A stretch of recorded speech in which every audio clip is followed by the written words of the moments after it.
Hey True Believers, Englentine here with another big old batch of DC comic reviews. And yes, the comic book covers that you see going by right now are the books that are being reviewed. I've got all of the ones from the 21st and some from the 14th that were holdovers that I didn't get to in the last video because of time. It was already a 25-minute video.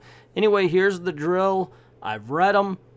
Now's the reviews. 1 stars are horrible, 2 stars are bad, 3 stars are average, 4 stars are good, and 5 stars are excellent. That's the way it goes. I try to be as even as I can. I know there's another word for it. Sorry, I just didn't get it. And I'm also trying to stretch it out so you can get all the covers and see what's going on here. Yeah, I've tried to keep an open mind, but damn it, Bendis, damn you. So anyway, I guess I'm trying to stretch it here, but let's get this party started. I think it's time to go here. The 1-star books, they're the truly awful. They're the ones that I would recommend you stay away from. Pearl by Brian Michael Bendis.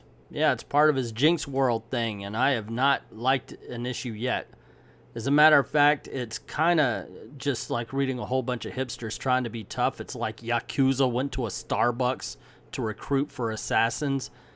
It's just inane dialogue, horrible art. The coloring is all one color on every page. It's pretty disgusting, and this is going to be the last one I ever even try to review. The 2-star books are merely bad. They could have been horrible, but just one thing might have saved them from that fate. What do you know? Another one from Jinx World and Brian Michael Bendis, and for some reason this one's colored just one color on every page as well. This is about a CIA agent recruiting a comic book artist, and he's like, oh no, comics are cool, and she's like, no, they're for kids. And he's doing this all in flashback because he's being tortured. The story sucks. It's just not a good book. There's only United States of America versus Murder is good.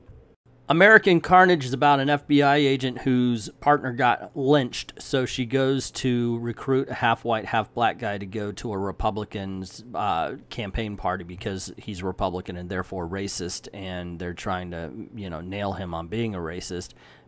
I'm not kidding. That's the point of this story. It's not very good at all, mainly because the politics are so disgustingly bigoted. It's amazing this stuff gets printed. Plastic Man should have been better. It could have been better. There's like a Jekyll and Hyde thing with Gail Simone. When she wants to write a character, she can really write a character. When she wants to be self-indulgent, she can trash a character like nobody's business. This was an entertaining book in some ways, and in other ways it was a frustratingly simple book. And at the end, he yells Wang, and I'm like, yeah, you know what? F you. F you. No. Wang will never be a thing. Stop trying to make Wang a thing. The 3-star books are average. Maybe they didn't resonate with me, or I liked them, but just not enough to recommend them. Lucifer, number 2, is not a total loss. It's actually, I liked it. I like parts of it. It kind of meanders. What's good is really good, but it really does seem like it's being written for the trade paperback. But it is also a deep story with a lot of subplot that right now you're getting a lot of character for, so the book goes nowhere in this second issue. I would love to see the complete works, but I think this is one I would wait for the trade. The Unexpected, number 6. It's entertaining. It was fun. It's fine. It wasn't, you know, woohoo, thrilling. Let's face it.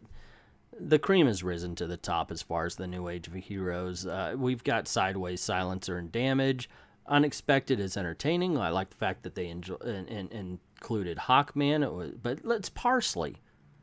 If it wasn't on your plate, you would still enjoy the meal, and you wouldn't even notice it was gone. Nightwing, number 53. It's Rick Grayson. Still has amnesia. This scene doesn't show up. There's only one cop shows up as Nightwing, and he's like, I think I know this costume. I should wear this costume. I'm Rick Grayson. Oy vey. It's cringe. It really is. It's just very cringy. There's some entertainment value to it, but ultimately I'm just eye-rolling through most of this. Harley Quinn, number 54. Man, I was enjoying this book. Man, they introduced a new villain. It's Minor Disaster. And I'm thinking, okay, this is cool because she's having like little silly things happen to Harley Quinn. Like, you know, when Harley Quinn's running after her, garbage falls on her for some reason, you know. And I thought, wow, this is kind of cool to have somebody's superpower being annoying. And then, of course, we find out she's Major Disaster's daughter. And she ends up getting his power level as well. And I was a little disappointed because I thought they were onto something cool. Damage, number 11. This cover should be on next issue because Superman isn't in it. You got a version of the Justice League. And just like the Doomsday fight, they all have to act stupid in order for Damage to work. And they do. And that's why it's 3 stars. It's an entertaining book. It's fun. It's one big-ass fight scene. It's just that the Justice League aren't acting like the Justice League. They're acting like they're not taking anything serious, and that's why he kicks their ass. Injustice 2 Annual number 2, Shattered World. So Mom and Pa Kent come to visit their son and have a talk with Batman. One of my favorite lines from this book is John Kent saying, "I raised the most powerful being on the planet and I had to deal with his teenage mood," or something like that. And he says, "So you're not scaring me, Batman." And they just talk. You know, of course, he's mad at Superman for being how he was during Injustice. It's a decent book that also has some very, very cringy politics that do not belong in it at all. Aquaman number 42. Yeah, yes. This hurt. This hurt that it didn't get higher than 3 stars for me. This Jesus Lord, why? Last of the Dan Abnett series. Next up is Kelly Sue DeConnick's. This ends up basically being a rah-rah issue, a hey, isn't this why we love Aquaman issue that borders on cringe. It kind of gets away from the story that we've been following just to do this. And I don't know, it just kind of derailed it. It derailed the drama and such like that to me just a little bit. Now, you may feel differently, but I've got to report on how I feel. You know, I can only do my opinion, and that's my opinion. It's just borderline cringe. Batman number 59 should have been a 4-star book, but Tom King forgot who Batman was. So he goes to Penguin. Penguin's like, "Are you kidding me? Bane's been running the city from behind bars." And Batman goes in to ask him, and he beats up cops, including Jim Gordon, to get to Bane, where he loses his mind and beats him up there. Not Batman, Tom. That is not Batman by a mile. The 4-star books are legitimately good, and I am proud to be able to recommend them to you. Scooby-Doo Team Up, Chapter 88. This time around, they're teaming up with Dick Dastardly and Muttley, or like, what is it, Patriotic Pigeon or something like that.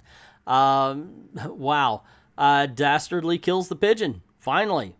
And I'm telling you, man, if you have kids, you're going to enjoy this. Or if you're an old man like me filled with nostalgia, it's just a fun time. It really does read like an old Hanna-Barbera cartoon watches. Red Hood Outlaw number 28. He's walking around this small town fair when everybody starts to try to kill him. And then a Solomon Grundy shows up to kill him. Batwoman shows up. And then a whole bunch of Solomon Grundys show up to kill both of them. And that's it. It is a popcorn movie put to paper. You can read it. You're going to enjoy it. And then you're going to put it down and go, okay, that was a thing. That was a good thing, but it was a thing. Scooby-Doo Apocalypse number 31, on the other hand, is mostly talking, and it's awesome. It's funny because it's really about character, and it's about a relationship between Daphne and Fred. Fred's become a part of the Nanite Collective now, and he's trying to convince Daphne to join him. It's a very intense book. All the while, Scrappy-Doo, of all things, is trying to save Daphne from Fred. It's a pretty good book, and tell you the truth, Scooby-Doo Apocalypse is one you really should be picking up. Sideways number 10. So he's back. He missed his mother's funeral. Everybody's pissed at him. His dad, oh my gosh, you want to talk about something out of left field. His dad says, you know, you were adopted, Your mom really dealt with you. I didn't, so I don't know where we're going to go from here. Kind of like, hey, I don't want to be your dad anymore. Jeez, Lord. I was kind of surprised they did that. He and his girlfriend go to Paris because he can do that with his powers. And there's a terrorist attack. It's pretty good. I mean, it's mostly dealing with the emotion of being back and realizing he missed his mother's funeral and what his dad said, with some violence and action tossed in. And that's what makes this a bit better. I like character stories like this. Curse of Brimstone, number 8. You know how I said the cream has risen to the top? Well, some of it has stayed at the bottom because I know not a lot of people like this one. But wow, it has been picking up. It is just such a great book. And this is the turn of events that, you know, because all along these demon creatures have been trying to get him to kind of accept the hellfire and such like that. I'm telling you, man, it gets intense. This book is intense. It's really good. Justice League Dark number 5. I'm happy to say Justice League Dark has really begun to pick up. It has become more exciting. It's more interesting.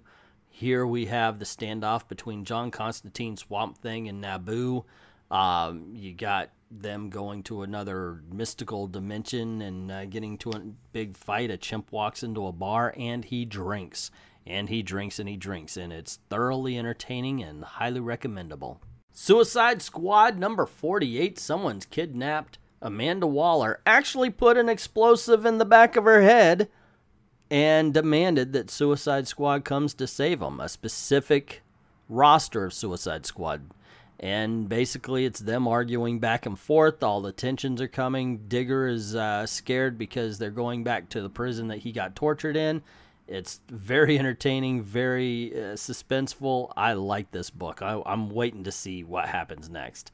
This Teen Titans number 24 is a Trapped Under a Mountain issue. I was about to say episode. And you have Lobo Daughter, Crush, holding up the mountain. It's basically a building, and everybody's trying to figure out, okay, how do we get out of this? How do we get out of this? They're hoping Jen comes, and she can do it. She refuses. So that causes tension, and this is like character study all the while they're in a very intense situation.